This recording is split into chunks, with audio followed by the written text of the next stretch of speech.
c'est une prière et un projet. Maranatha, c'est une prière qu'on trouve à l'avant-dernier verset de la Bible. Dans l'Apocalypse, on le trouve en grec, mais Maranatha, c'est de l'araméen, ça signifie « Viens Seigneur ». C'est la dernière prière de la Bible. « Oh oui, viens Seigneur Jésus ». Alors, c'est une phrase, une prière qui me touche beaucoup.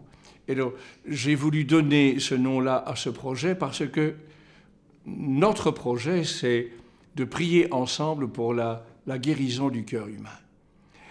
Alors, le prophète Jérémie disait déjà, le cœur de l'homme, il est compliqué et il est malade. Alors, je me demande ce qu'il dirait aujourd'hui, Jérémie, s'il voyait le cœur humain d'aujourd'hui et l'état de l'humanité aujourd'hui.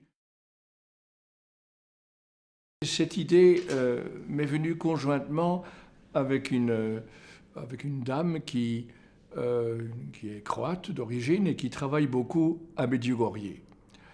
Medjugorje est un lieu de grâce extrêmement important actuellement. L'Église ne s'est pas encore prononcée sur la réalité surnaturelle des apparitions de Medjugorje, mais elle constate que c'est un lieu où se passe beaucoup de choses, où en tout cas Marie travaille beaucoup le cœur humain. Que de gens ont vécu une guérison spirituelle à Medjugorje, que de jeunes qui ont découvert la foi, leur vocation, que de gens ont redécouvert la valeur du jeûne, que de gens ont redécouvert le sacrement du pardon, la réconciliation, ont redécouvert la prière en famille grâce à Medjugorje. Alors, donc, c'est un lieu important de grâce et qui est un peu dans le prolongement de Fatima. Or, Fatima, comme Medjugorje, avait déjà une saveur qu'on appelle en théologie eschatologique, c'est un mot savant pour désigner ce qui concerne l'aboutissement ultime de l'histoire humaine. C'est un projet de prière. On a déjà réalisé pour cela une neuvaine de prières qui est disponible. Nous avons enregistré récemment tout un rosaire, Maranatha, avec chaque fois des intentions de prière qui touchent la guérison du cœur humain dans ses différentes facettes, dans ses différents aspects. Mais cela va culminer par un premier, j'espère que ce sera seulement un premier grand pèlerinage au mois d'août 2013, l'an prochain, un pèlerinage en Terre Sainte. Pourquoi en Terre Sainte? Parce que c'est notre berceau, c'est le berceau de la foi chrétienne. Ce sera un pèlerinage écuménique et des chrétiens de différentes confessions. C'est là que nous sommes nés. Et en même temps, c'est une manière de soutenir et d'aider nos frères et sœurs chrétiens de Terre Sainte, pour lesquels la vie n'est vraiment pas facile.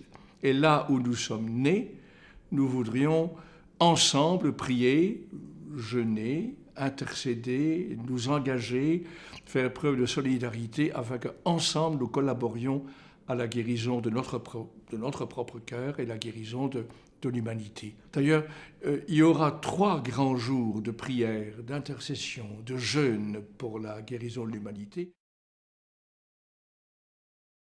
Notre époque présente est confrontée à beaucoup d'impasses, beaucoup de gros points d'interrogation, l'avenir de l'Europe, l'avenir des pays émergents, la violence, l'inculturation de toutes les populations immigrées, les dérives sur le plan éthique, l'avenir de la planète, l'avenir écologique de la planète. Il y a tellement de défis que parfois les gens se sentent écrasés par ces défis.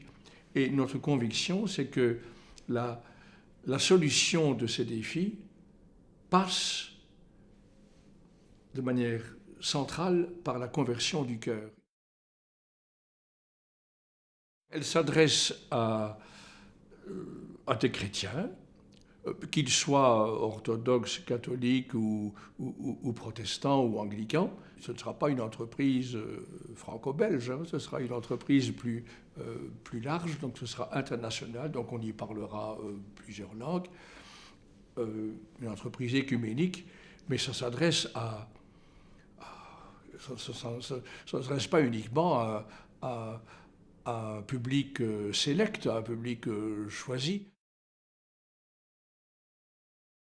je dirais, les 3 mots que Jésus emploie quand ses tout premiers disciples dans l'évangile de Jean le suivent en se demandant qui est-il, est-ce que ça vaut la peine de le suivre, et il leur demande Rabbi, où demeures-tu? Alors Jésus ne leur communique pas une adresse, ni une adresse postale, ni une adresse électronique. Il leur dit venez et voyez. Moi, je dirais la même chose. Voilà un projet qui est né au cœur de quelques croyants, qui intéresse déjà pas mal de monde. Mais la meilleure manière de participer à cette entreprise, c'est venir et voir.